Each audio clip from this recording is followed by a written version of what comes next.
ఇది మామూలుగా ప్రభుత్వం చాలా మంది ప్రభుత్వం అభివృద్ధి యాక్చువల్గా టీడీఆర్ అంటే అది పెద్ద దాన్ని ఏమంటారు ఏంటో అర్థం కాని ఒక ఏలియన్ వర్డ్ లాగా అనిపిస్తుంది వీక్షకుల కోసం, లేదా తెలియని వాళ్ళ కోసం. తెలిస్తే ఓకే. Transferable development rights. మరి వీటిని సార్ జనరల్ గా ఏ పర్పస్ మీద ఏ సందర్భాల్లో అని సింప్లిఫైగా చెప్పండి, తక్కువ సమయం తీసుకుని. అలాగే ఇక్కడ ఏం జరిగి ఉంటుందో మీరు చెప్పండి.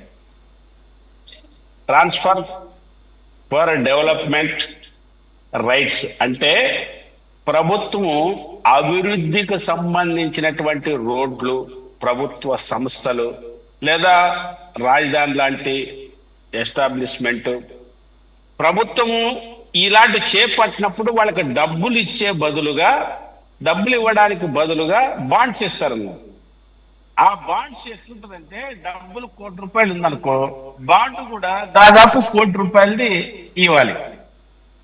ఇది డబ్బులకు బదులుగా బాండ్స్ ఇస్తారు కాబట్టి ఆ బాండ్స్ ఎప్పుడు తీసుకొని బ్యాంకులో కానీ ప్రభుత్వం వెంటనే ఆ బాండ్స్ ఒక రకంగా చెప్పాలంటే చాలా విలువైన చెక్కు లాంటిది అనుకోవచ్చు. ఒక మాటలో చెప్పాలంటే పోయి ఆ బ్యాంకులో డబ్బులు తీసుకోవచ్చు. ఇది తిరుపతిలోను, విశాఖపట్నంలోను, తణుకులోను నగరాలన్నింటిలో ఎస్టాబ్లిష్మెంట్ పేరు మీద వైసీపీ ప్రభుత్వం 2019-24 మధ్య ఈ బాండ్స్ ఇష్యూ చేసింది. ఉదాహరణకి తిరుపతిలో రోడ్లు విస్తరణ పేరు మీద దాదాపు 442 టీడీఆర్ బాండ్ అంటే దాదాపు 700 కోట్లు విలువ చేసే బాండ్స్ ఇచ్చింది.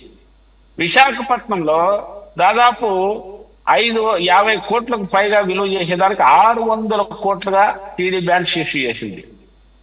అదేవిధంగా చిన్న నగరమైనటువంటి తణుకులో కేవలం 63 కోట్ల విలువ చేసే బాండ్లకి 755 కోట్లు విలువ చేసే బాండ్లు వచ్చింది. అంటే ఒక రకంగా చెప్పాలంటే ప్రభుత్వం అంటే అన్నిటికంటే గ్యారెంటీ.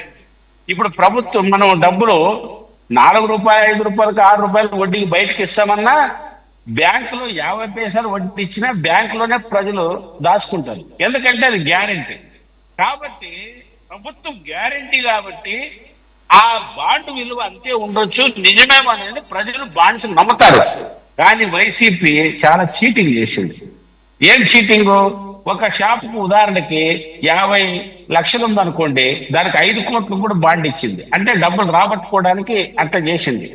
అట్లా విలువకు మించి, అవసరాలకు మించి చీట్ చేసి ఈ నగరాల్లో దాదాపు 1200-1300 కోట్లు చేసే బాండ్స్ ఇప్పుడు ప్రస్తుతానికి మనకు కనిపిస్తున్నటువంటి 4-5 నగరాల్లో ఈ బాండ్స్ ఇచ్చింది.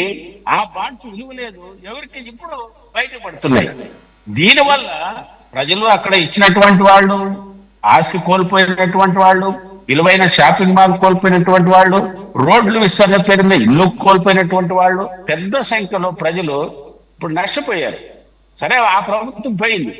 ఈ ప్రభుత్వం ఈ అమరావతి రాజధానిలో కూడా మనం చూసాం ఇదే పద్ధతుల్లో. ఎందుకు? ఇప్పుడు అమరావతిలో భూములు, ఇళ్ళకి ఇచ్చిన ప్రభుత్వం ఏం చేసింది? బాండ్స్ అని చెప్పకపోయినా అభివృద్ధి చేసిన దాంట్లో 20%, 25% ఇస్తామని చెప్పింది. అది గ్యారెంటీ. బాండ్స్ కాకపోయినా గ్యారెంటీ. ఇప్పుడు ఎట్లయితే రాజధానిలో ఎన్ని సంవత్సరాలైనా పేదలైనా ఈ రోజుకి రైతులకి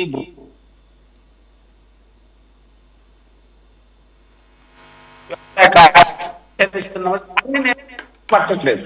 కానీ లాంగ్ టర్మ్ చూసినప్పుడు, ప్రభుత్వాలు మారినప్పుడు, రకరకాలు చేసినప్పుడు ప్రజలు తీవ్రమైన నష్టపోతారు. రెండు, ఒక ప్రజాస్వామ్యబద్ధంగా ప్రభుత్వం అంటే గ్యారెంటీ, అర్ధరాత్రి నిద్రలో లేపిన ప్రజలు ప్రభుత్వం మీద గ్యారెంటీ ఉన్నటువంటి ఏ ప్రభుత్వాలే ఇంత దుర్మార్గమైన మోసం చేసి తప్పుడు బాండ్లు సృష్టించి అవసరానికి మించి కోట్ల రూపాయలకు విలువ చేసే బాండ్స్ ఇచ్చి చేయడం అనేది చాలా దుర్మార్గం. మరి ఈ ప్రభుత్వానికి వచ్చి 2 సంవత్సరాలు అవుతుంది, ఇంకా చెప్తూనే ఉన్నారు ప్రభుత్వం చేసింది అని. ఇంకా ఎన్ని రోజులు మనం చెప్పుకుంటూ పోతున్నాం? కాబట్టి ఈ నిజాయితీ ఎంత, దీని విలువ ఎంత, జరిగినటువంటి వివరాలు ఎంత మీ దగ్గర ఉన్నాయి. అంతేకాకుండా ప్రముఖమైనటువంటి నాయకులే దీనికి మినిస్టర్గా ఉన్నారు. అదేవిధంగా మున్సిపల్ ముఖ్యమైనటువంటి సిఆర్డీ లాంటి ఐఏఎస్ ఆఫీసర్ కూడా మార్చారు. అలాంటి వాళ్ళు మీకు రాష్ట్రంలో ఉన్నారు.